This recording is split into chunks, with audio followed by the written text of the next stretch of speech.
Yes, friends, on a Thursday, it's OGP, the One Giant Podcast, where, of course, behind the curtain, it's me, Adam Armbrecht, one of your co-hosts, and over there is going to be that second point of attack when you're talking about New York Football Giants, and that is one healthy, wealthy, and wise Mr. Andrew Mackiewicz. How are we, sir? I was afraid that you were going to go with the second most important person on this podcast when you were saying that. So, second attack side, I'll take what I can get from you this morning, Adam. Well, it could also just be one of those things where somebody's already had maybe too much coffee before you start diving in, and the brain to words make no good, do I? We come in, though, having spent the last couple of episodes starting to talk about positions inside the building for the New York Football Giants and the way what the roster currently has should be shaping after those first couple of picks early in the first round, what the Giants and Joe Schoen need to accomplish over the course of this draft. We talked about wide receiver. We went through, obviously, the safety position yesterday, where for as talented as some of these guys are, you need to probably find some value later. And this one, we're going to talk about linebacker today, inside linebacker specifically, because it almost sneaks up on you, mostly because you're realizing that the Giants have needs every single place across their roster here.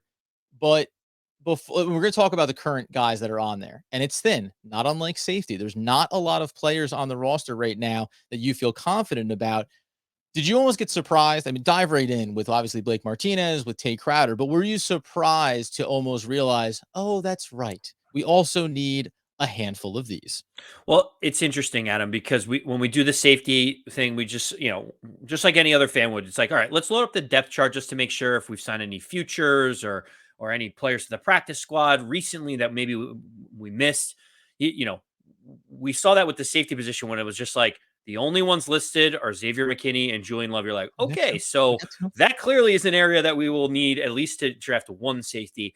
And, while there are a lot of names in the linebacking room, especially in the inside linebacker room, with guys like you love, Carter Coughlin, TJ Brunson, Jihad Ward was another, signing in the offseason. Really, those are guys that feel like they're filling a roster spot at the moment. And the two starters, when you look at it, are Blake Martinez coming off an injury and Tae Crowder, who was a late round draft flyer for the Giants.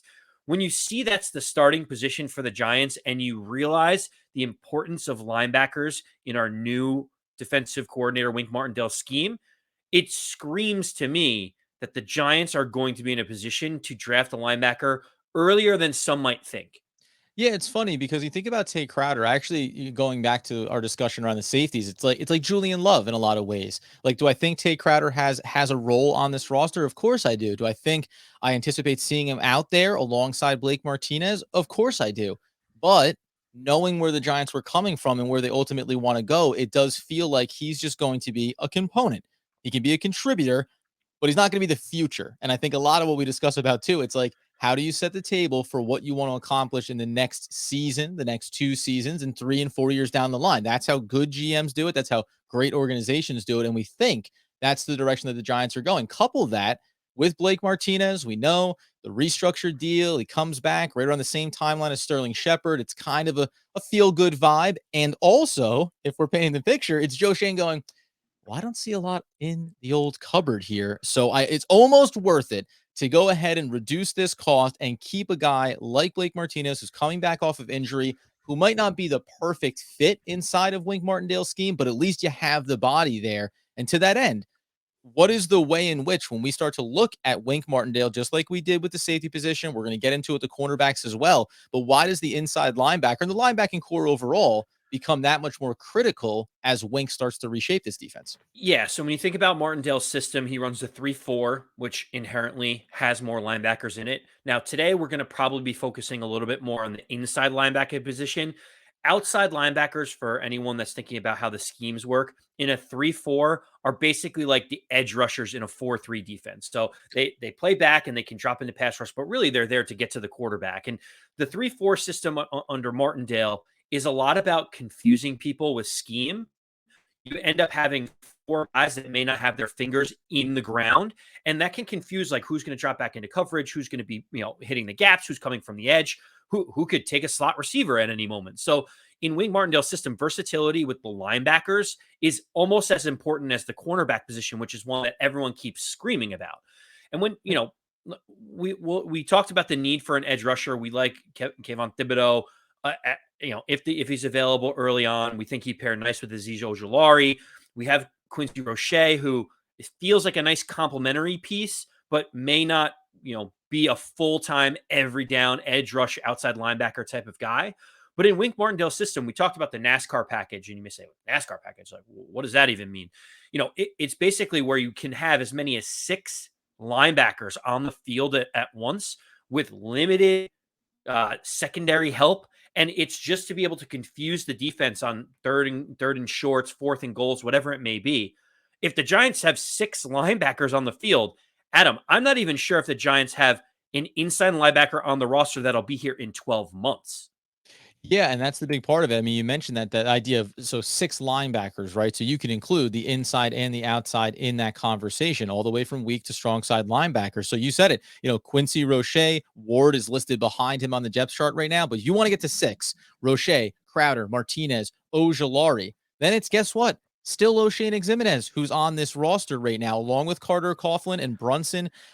That's basically it. The interesting one. One little wrinkle here would obviously be Cam Brown when you get a layer deeper, and then also Ellerson Smith. I think this is the small wrinkle, although when we talk about both those players, that's more of the outside linebacker, the edge rusher role that they can fulfill there. So even when you look at depth, I think that those 2 players, we've said it before, athleticism of Cam Brown certainly should be more valuable inside of Wink Martindale's system, but that's not a group that has either one, a lot of experience or a lot of confidence in. These are as much of a flyer or a possibility as anything else. So you got a group of guys, and we could be 3 weeks into the offseason program going, well, it's not going to be him. It's not going to be him. Maybe 1 or 2 of them makes their way through. To your point on Quincy Roche, talented player, liked when we brought him in from Pittsburgh there.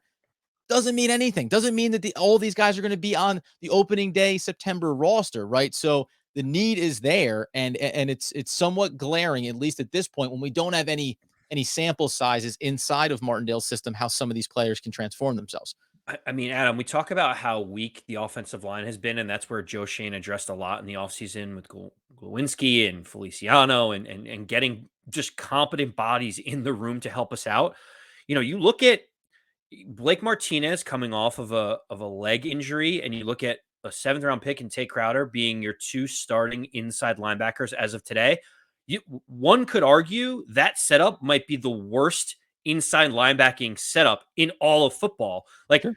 Blake Martinez is a tackling machine, but we don't know what he's going to be post injury. And we saw, Tae Crowder can be a role player, situational complementary guy, but now we're asking both of them to be the bell cows of that position.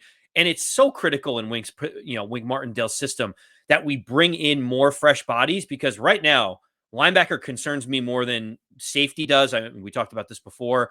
I would definitely be thinking about a linebacker in this draft way more than I'd be thinking about drafting a safety in the early rounds.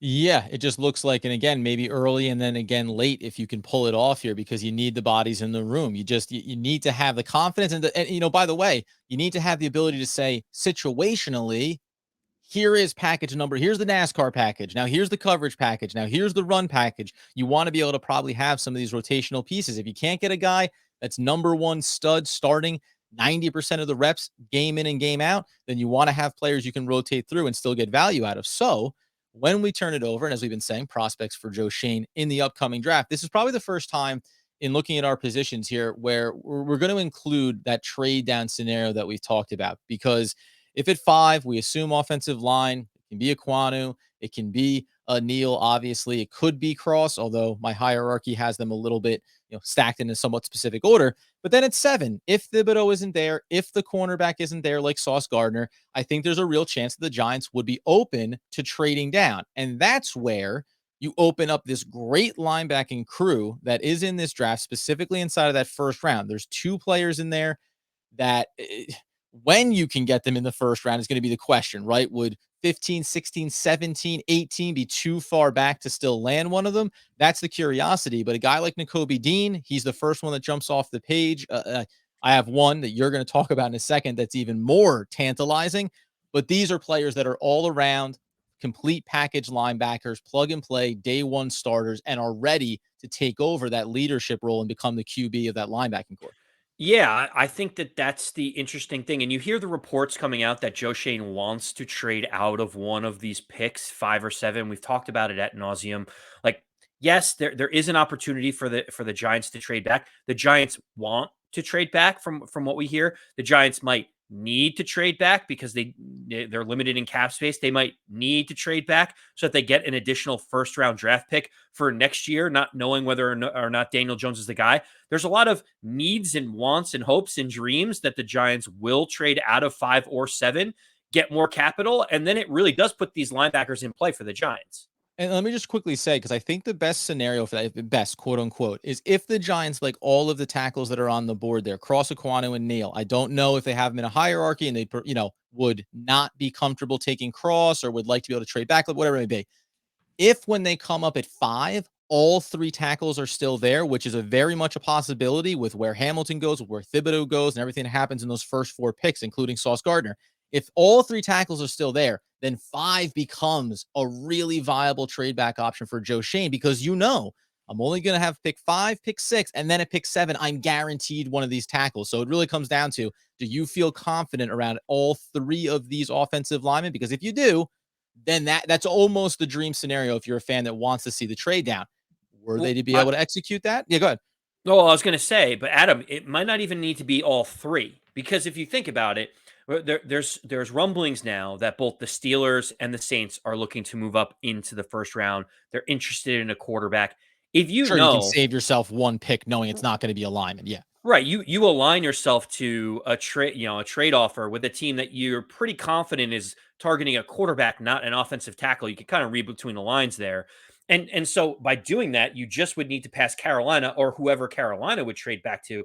So it would almost be a dream scenario to have at least 2 of those offensive tackles on the board.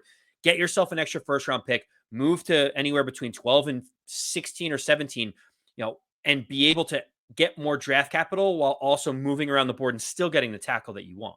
And so, as we'll get deeper into that scenario when we talk about offensive linemen, and so if you're in the middle of the first round, Andy, there is a linebacker there who, I mean, this is you and I. I said Nakobi Dean. I didn't even go too deep on him because my guy is your guy. Tell people about what would arguably be a stud starting linebacker that the Giants have not had in Big Blue for what, a decade plus. Oh, I mean, since at least the days of Antonio Pierce, right? I was Is going what to it throw feels. out Antonio Pierce, and he wasn't even like the athlete, right? Like No, he was no, still the stalwart. no. But Devin Lloyd is that athlete. Like that is the guy that we are talking about. I am so excited. The more I watch and read about Devin Lloyd, he had 40 something tackles for a loss. He returned 3 interceptions for touchdowns. So like he's out in the box, getting at quarterbacks and getting at running backs in the run game, dropping back in pass defense, pass protection, Full and sideline to sideline intercepting linebacker. balls. Oh, he literally is the be all, do all, end all type of linebacker that the Giants haven't had in ages. You just mentioned it. He's a guy, he's 6'3, 235. His 40 time was a 4.6 40. So, like, not blazing speed, but for a linebacker at playing it, at that size and weight, it's tremendous. But to your point, he's just all over the field. Adam, it looks like, there's different articles out there, like, for instance, the one of the beats for the Washington Commanders, they're picking at 11. They're like, is Devin Lloyd the perfect pick for us at pick 11? So Yeah. you can see that he's getting buzz anywhere between the 10 and 20 range. And I'd be shocked if the Giants move past 15 or 16 if a guy like Devin Lloyd's still going to be available. Yeah, and that's what's interesting about it, right? Because in both these scenarios, I'd say if you go back to maybe 17 with the Chargers, maybe 18, I don't know if either one of those linebackers, Lloyd or Dean, is going to be there for you. Now, the hierarchy of needs and who goes where, players, as we're going to get into here, are going to fall. They're not all going to go just because they're the 12th best player on the board. It doesn't mean they'll be selected there, but that's what the interesting part is. You trade back, you get the extra pick, you think you're going to target a guy, and then whoops a daisy, right? Somebody snakes them from you. But I think again, in that scenario, the Giants are going to live with that part of it. They're going to, they're going to have multiple players that they feel really comfortable about taking in the middle of the first round, understanding what it gets them for the following year, potentially in another first round asset to use to target a quarterback if they need to go that way. Is it real quick before we go back into the second round and talk about some real viable options? What if in a scenario where you trade back to 9 with Seattle, is 9 too high for you to take a linebacker? Is that too high for Lloyd? Because it's I always talk about this, well, if you take a player at 9, it's a disaster. But if you get him at 14, what a steal. How can that possibly be a ratio that you're actually talking about? If you believe in the player and you don't pick again until the second round, well, you're trying to maximize that value. Best player available, filling holes on the roster. But if they came up at 9 and Lloyd was BPA on their board, should they feel comfortable just going, yep, there it is, bring them on board, we're good to go? Okay, so I'm gonna go off on a slight tangent for a Here we second. go. It makes me cringe when everyone continues to say best player available. Like when I hear that, it's like nails on a chalkboard for me because you're basically removing nuance and strategy from like what these teams do. It's like if the Chiefs are there, like at 15, let's just say it gets to the You 15th know pick, what, and they Andy? have Let me paint a very. I'll try to make your point for you, and you can go with it. If you come up at the second overall pick in the NFL draft, and the best player available is a running back, but you have glaring needs on your entire offensive line, boy, can you get lost in the sauce on going with a gold jacket wearing player to position that does not address the biggest needs on your team. if the Chiefs have Malik Willis as their number one best player available by far, and he's still available at Right. 15, they should be trading up to get him because the value that they're getting out of their best player available is tremendous. No, the reason why the Chiefs wouldn't do that, even if they had Malik Willis, is because they had Patrick Mahomes. So there's a little bit of nuance in best player available. So that's just my soapbox. Whenever I hear someone say that, I'm like, can we use a little bit of logic? What if you have a punter ranked as like the best punter that you've seen? That doesn't mean he goes number one. So that's my soapbox. Thanks for attending my TED Talk. Appreciate it. What I will say is Like, on subscribe, and follow. yeah, exactly. What I will say about Devin Lloyd is if you accomplish the things that you want to, which is trade back, get more draft capital, and you feel confident that Devin Lloyd is the guy that you would take at 14 and he fits a position of need and you're sitting at 9, I wouldn't let it dissuade me from taking him at that point. For me, if they ended up trading back, getting another first round pick, and at 9 or 10 they draft Devin Lloyd, like I'm in Yeah. because if you're saying you got to wait until 14 and then the Commanders come in at 11 and take him, you're like, wow, I should have just taken him 3 picks earlier. Why did I waste that time? If you like the guy and he does fill that position of need, then I think that's when you pounce. And don't forget too, trading back there, and maybe not to 9 so much, but if you're in the mid-teens there, the middle of the first round, you're also going to be potentially picking up something in the second, in the third round in this year's draft, in addition to other assets. So it changes your board about how many needs you can fill on the back end of it when you think about cornerback and you think about wide receiver, tight end, et cetera. So that's the equation that Joe Schoen will do. Let's just assume, though, that the Giants stand pat at 5 and 7. They make the picks that they do, and now we come up around into the second round. 36 is there. There's some players. There's a lot of options here. There's some players that have been mentioned, like Muma out of Wyoming. I'm not a fan of him as a prospect. However, in the old vein of if I'm spending fairly high draft capital, I probably want a guy that is closer to the sideline to sideline prospect that we're talking about in Dean or in Lloyd, as opposed to a player like Muma, who feels a little more in the vein of Blake Martinez, a guy that I don't know in the big picture really suits the overall needs of Wink Martindale's system. There is, however, a name that I think needs to get talked about, and that's Channing Tindall out of Georgia. He is the prospect that couldn't start there because he was buried behind other really good linebackers like Nakobi Dean, amongst others. Quay Quay Walker. Quay Walker. Thank you. Oh God, you're gonna lose that one, but I got there. He was also there and playing a big role. So you're looking at a player who obviously is incredibly talented. You're talking about the measurables of those guys at the top there. 6'2", 233, ran a 4.40 time. He has the sideline to sideline speed. He can cover and pick up tight ends. And something that I think is worth noting about him as well, they look at him as a prospect who can play at the linebacker spot. And if you needed him to, is good enough in coverage to drop back into a safety role and still has the speed and ability to cover. So you're talking about being multifaceted and having these different uses inside of Wink Martindale's system. Would 36 be too high for a guy? Because when you talk about him, they say if you love him, his athleticism, the upside of this player, taking him in the second round is perfectly good. Go do it. but he might be more of a third round prospect based on the unknowns just because of the sample size. Well, Adam, in doing a lot of these mock drafts and trying to figure out where players will fall, one thing that I find fascinating is you want to be realistic with where you can get players, but then Sure. also, I've seen people message me off to the side and say, well, in the mocks that I'm doing, that guy's going, at the back end of round one always, or this Right. guy is going two 27, picks he's ahead of the gone. Giants.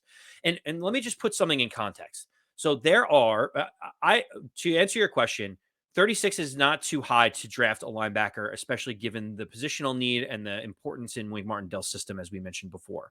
But let's just talk about the linebacking position as a whole. Mhm. So the guys that are ranked number 9 and number 10, just from NFL Draft Buzz, are Brian Asamoah and Damon Clark, one from Oklahoma, one from LSU. Mhm. They're saying that they could Big boy, go. Clark. Yeah. Oh, yeah. Clark, very, very big boy. Those are two very competent linebackers that could go in the third round, but people are now saying, no, no, no. They're going to be early second round picks. Adam, if they're 9 and 10th ranked linebackers, that means that 10 linebackers would have to go in the first 40 picks. And Right. that's not even talking about 5 to 7 quarterbacks going, 5 to 7 5 to 7 cornerbacks, wide receivers, edge rushers. There's so many other positions. Some of these guys are going to fall. And because of that, Adam, I'm more along the lines of waiting till our third round pick and seeing which of these linebackers may be available. I still think in the third round, the Giants are going to be able to have their pick of maybe one or two of these guys that they still like. Yeah, Asamoah over on Draft Buzz, who you mentioned there, he's projected 91st is kind of the range we're talking about here. I mean, that's back end of the third round. Now, does it mean that play teams that address certain needs in the first and second round, when they come up early in the third round, it's right there for them, or a team like the Giants? The only thing, it's funny though, because we talked about this with a couple of different positions. When we did wide receiver, you were more than willing to take a player like Moore at 36 in the second round. But when we're talking about linebacker, you see it as, and I know there's a lot of these prospects later as we move through the draft into the third round that you can go for. I almost look at it when we're talking about this position, man. I say, if there's the right prospect and you've addressed needs in the first round that are important to you, now if you take somebody at 36, you can also look to go again in the sixth round and grab another linebacker, someone that can complement. And again, when we think about dialing the clock forward 12 months, they may be the only two inside linebackers, they may be only two of four guys that are on the roster as they continue to turn this thing over. So do you give me the guy that you feel comfortable enough after Asamoah, let's say, because he could go sooner. Is there another name that jumps out to you where you think third, fourth round, I'm getting a quality player that's going to overtake Tae Crowder, that's going to start to eat into reps this season? Well, when we're talking about the 36th pick, if you're saying, listen, you like a wide receiver just as much, you should, put your money where your mouth is on the linebacking position. Mhm. Christian Harris of Alabama is a guy that every draft person is like, well, he doesn't wow you. He just does this really good and this really good and this really good and this really good. And Sure. like, he's just really good at everything that he does. You're like, oh, okay. Like, so he can't jump over like, 10, 15 feet in the broad jump, but he's like an amazing inside linebacker. Getting a That bit of a he's theme here, going back to McKinley yesterday at the safety position. Andy believes in football players. He's looking I for a football player. I do. I know it's cliche and maybe I sound like an old Oh, it's snarky good. guy, but it's like it's great that this guy like not wearing pads at the combine after like stretching and just prepping for the 40 runs it 0.16 faster than somebody else. It's like, okay. But like NFL Draft Buzz basically says this about Harris. This is their summary. Harris does everything well and has no major weaknesses in his game and will likely be able to start from day one. So like, that one sentence, he does everything well. He has no weaknesses, and he can start. And if you're telling me you bring him in and he's immediate competition for someone like Tae Crowder, and all of a sudden our inside linebacking room gets better, okay, I'm in. Sign me up on that. I do think there are other areas of need though, which is why different linebackers like Nick Bonito and others that could fall into the third round or the fourth round allows us to grab someone like Sky Moore, the wide receiver that I really like, and still get the linebacking position, addressed later. But I will say, if Christian Harris is there at 36 and that's the move the Giants want to make, you're not going to get any issues from me. Yeah, I'm more than comfortable on a couple of these different players there at the top of the second round. When I mentioned Muma, he might be a guy that I would wait on a little bit. If you do the trade down and you have the extra pick there, you're a little bit further back. The other piece we're going to get into is, of course, cornerback. And I think that that's going to adjust your expectations around what you do at the top of the second round based on whether or not you got Sauce Gardner or did you end up with an edge rusher between 5 and 7 along with that offensive lineman. Adam, you mentioned, we mentioned over on Twitter the idea that from hearing from most Giant fans, we feel confident that if the Giants draft an offensive lineman and some type of edge rusher with 2 of their first 3 picks, most Giant fans would sign up for that immediately. We know we have an edge rush deficiency. We know we need to address the offensive line. That leaves 1 pick, whether it be 5, 7, or 36, that have the ability to address another area of need. I've already, I made the statement that safety is off the board for me. I don't think it's as important for in Martindale's system to get another safety, and we already have Xavier McKinney. I think to your point, that next pick feels like linebacker and cornerback with the uncertainty around James Bradbury and what our inside linebacking crew looks like is probably where I would push my chips in and bet that Joe Schoen is going to be looking for the Giants. Little peek behind the curtain here when we talk about draft strategy. From my perspective, it would be arguably, depending on how you feel about some of the cornerback prospects, and there's good ones there, but because of how we'll get into edge rushers, because of how that board looks at the top of the second round. Now I know guys like Tremaine Johnson are really there. He's getting talked about at 7 for the Giants if things don't go the right way with some of the other options there. So I don't know 100% who's going to be available top of the second round, but that's the balance sheet you're trying to work, because if you land Sauce Gardner at 7, okay, cornerback's off the board now. Now, all of a sudden, the edge rusher class is really good there at the top of the second. You don't have to worry about if a couple of these corners are going to go a little bit sooner. So the balancing act here is tricky. And it's hard, man. To your point, you were in on Spaces yesterday with Justin Pennick talking about just all these different things that are going on in the draft here and how there are going to be a lot of options. And that's the hard part. Seeing a guy like Tindall, seeing a talented player and going, oh, you'd love to take him here, but knowing there's going to be more opportunities. And to that end, as we go a little bit deeper, we talk about some of the other options that could be on the board here for the Giants. This is a guy that, going back to the combine, and by the way, I'm going to tell you right now, his overall rank, 200. So you're talking about a guy at the back end. You can comfortably take him at 171, whatever. But this is a back end of the draft player that when I watched him at the combine, I thought, okay, like this guy's moving around, looks fluid, looks fast, looks instinctual. And that's going to be Demarco Dean out of Appalachian State. 6'1", 235. You're not going to say he's the biggest guy from a height perspective, but I like the weight balance there. He is a player who has athleticism, has enough size. You can think about him about being developmental, probably use him situationally right out the gate as a rookie. Inside or outside linebacker, has flashed the ability to develop in both areas because he can attack with his speed, use the shoulder dip to get around the edge and attack the quarterback. So if you're looking at this roster and you're thinking about who's a player that could do a couple of different things for us, he could be a viable option for him. I just want to make sure as I look at it, he also keeps his feet moving was the big one. And it mentioned, it's funny, when I went and watched tape on him, they said that he can get rolled off a little bit when it comes to tackles, but all I saw was a downhill runner attacking, instinctually going after the ball carrier.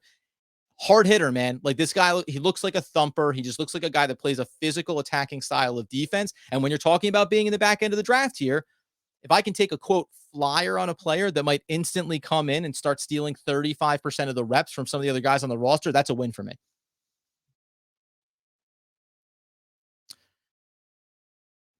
Can't hear you. So he's a little tough for me, Adam, just because coming from a small school, also being slightly undersized, like in my opinion, in the Plays big, perfect. brother. I know, but see now you're kind of falling into my trap of like he's just a football player. He's just a dude. In the later rounds, I love he's just a football guy. players. In the higher rounds, I love You all want the the measurables. Yeah, I can tell that I'm making a draft sandwich right now. You're like in the first round, I need to have the measuring tape around his bicep, and I need to see the circumference of his bicep. Like right. in the 6th round, it's like, okay, like let me throw a scenario at you. How would you attack this if a quarterback dropped? Like you want to know where that's at. That's right, Adam. So I have one thing I think that we can wrap up on, and it's very simple, and it'll bleed us into our next episode, which we'll be talking about the cornerback room. At the end of the day, my thought about this inside linebacking room as well as the cornerback room. When you look at the cornerbacks that back up, James Bradbury and Adoree Jackson, you have Rodarius Williams, Aaron Robinson, and Darnay Holmes, right? Backing up Blake Martinez and Tae Crowder, you have Carter Coughlin, O'Shane Ximenez, and Ellerson Smith. If I asked you, the starters are removed, they're no longer on the roster. Which ones do you have more confidence that would be able to come in and be serviceable? What would your answer be? Yeah, man, it's funny. Cornerbacks, injuries last year as well, but there's a group of them there that, especially under Wink's system, you'd say, you know what? I bet he gets him into some pretty good spots. I bet they make some plays for you, and you at least feel comfortable going into a game like that, as opposed to what feel like question marks in the linebacking core. Yeah, and that's the way I think about it. Rodarius Williams, big, long, athletic. It's like if he doesn't get hurt, like the sky could be the limit for for him. Aaron Robinson was a guy that showed potential that they moved up early for. It feels like cornerback to me. We have a couple of like in case of emergency break glass. It feels like on the inside linebacking position. To your point, we might have to draft someone early and late just to be able to make sure that we have a competent inside linebacking room and have competition coming into training camp. Yeah, listen, the board's going to fall where it's going to fall. There's going to be a lot of good players out there. And it's funny because maybe cornerback's the next position that we look at tomorrow, because every time that we look at one of these now, when you go back and say, I love Sky Moore, 36 overall, it's like, sure, but what about these things? And likewise for me, like I love certain players. And the weird part is now you go, so are we talking about like a fourth round when we go to take a cornerback? Like, oh my God, like it's so funny to say, it's all right if you don't take him at 36. But then what if somebody comes up at 67 you really like that isn't a cornerback? Now all of a sudden you're spinning your wheels maybe at 81, maybe at 112, and trying to identify that key player. So it'll be fun to dive into that position and see, can we generate enough value at 67, at 81 to justify avoiding that need at the first 3 picks, or potentially more if the Giants were to trade down? Friends, that you can head over to YouTube. Please hit the like button, subscribe to the YouTube channel. We've been churning out the off-season content. We're going to keep doing this all the way up to the draft. You can get the podcast wherever you get those needs fulfilled. And we do have, fingers crossed, not yet officially confirmed, a really fun crossover episode that we're going to be doing probably sometime next week. We'll let you know when we make it official, but this is what it's about, man. Looking at the prospects, falling in love with players that'll never be on the Giants, and then looking from afar to see if they succeeded or failed. In the meantime, though, as Andy Mackiewicz would want, need, and nay, demand the people know, as always, let's go Big Blue.